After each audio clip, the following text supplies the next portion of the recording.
Juggling horses, what next? Now to our southern correspondent, Peter Crackling, on the growing blight in our towns on the south coast.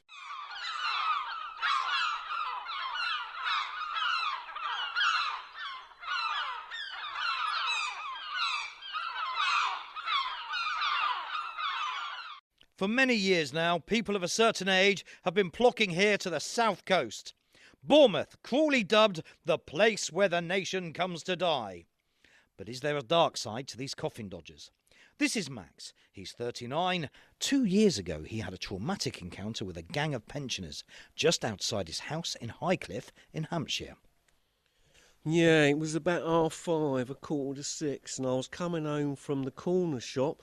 I just picked a loaf of medium white sliced Hovis and the latest issue of TV Quick, when I saw a gathering of about 5 or 6 pensioners. I can't recall exactly. They've been bothering me for some months now, shouting abuse, calling me names like blackguard and ungrateful wretch. I tried to get past them, but they were obstructing the entrance to my front gate. I asked them politely if they wouldn't mind moving on. Then I heard one of them muttering something about that they'd fought in the war or something. Then they started getting more aggressive and started prodding me with their walking sticks. It was horrible. Next thing I know, I'm on the floor holding my face and they're throwing tin food at me. Baked beans, pilchards, you name it. Again and again and again. The experience has so traumatised Max, he's never been able to eat any tinned food since, which in truth is a mixed blessing. Well, ever since the attack I've developed a massive phobia of tin. So much so that on a recent holiday to Cornwall I experienced a severe panic attack in a tin mine. The Wizard of Oz are also something of a no-no for me now. On the plus side, I've no longer been able to have my old favourite treat, tinned hot dogs. I used to consume something in the region of over 40 tins a day. Now I can't face them. I've lost 14 stone as well.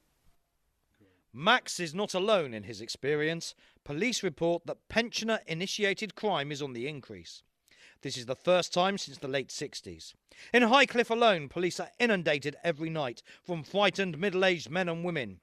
Reports of over 65s gathering in large groups, often near the local post office, demanding their pensions, or down by the local duck pond, feeding copious amounts of bread to the resident wildfowl.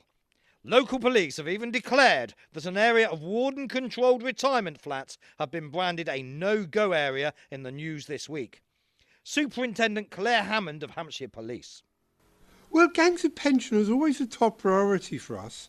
Here in Highcliffe, in conjunction with the local council, we've installed a trolley bag park where pensioners can come and let off some steam and show off their skills. It keeps the majority off the streets, but of course there is still a hardcore minority who spoil it for everyone else. Yes, there are gatherings. Gatherings? Oh yes, well, they like just set up somewhere, like a local beauty spot, and bring a flask, have a few teas with their mates. It's really going to kick off. One or two of them might even bring a Battenberg cake. We try and move them on as best we can. But pensioners' activities aren't just confined to hanging around in out-of-the-way places. We have reports of old people driving very slowly, holding up traffic. Sometimes Glenn Miller may be blaring out of the long-wave radio. There is some debate whether the music these oldies listen to might be cause of much of their behaviour. However, I think we have to respect this is part of their culture, just as their fashion is. We've all seen the overcoats and flat caps. But it's not just about keeping warm. For them, it's also about making a statement. Nevertheless, the menace is starting to affect the majority of the town.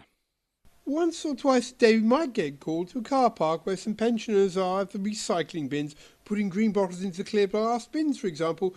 We don't know if it's deliberate, but we have our suspicions. So there we have it. Britain faced with a new menace.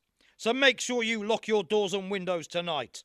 And if any elderly people should call, make sure you make the necessary precautions. Superintendent Hammond. We simply advise that you have the kettle on or a pot of tea brewing, for example.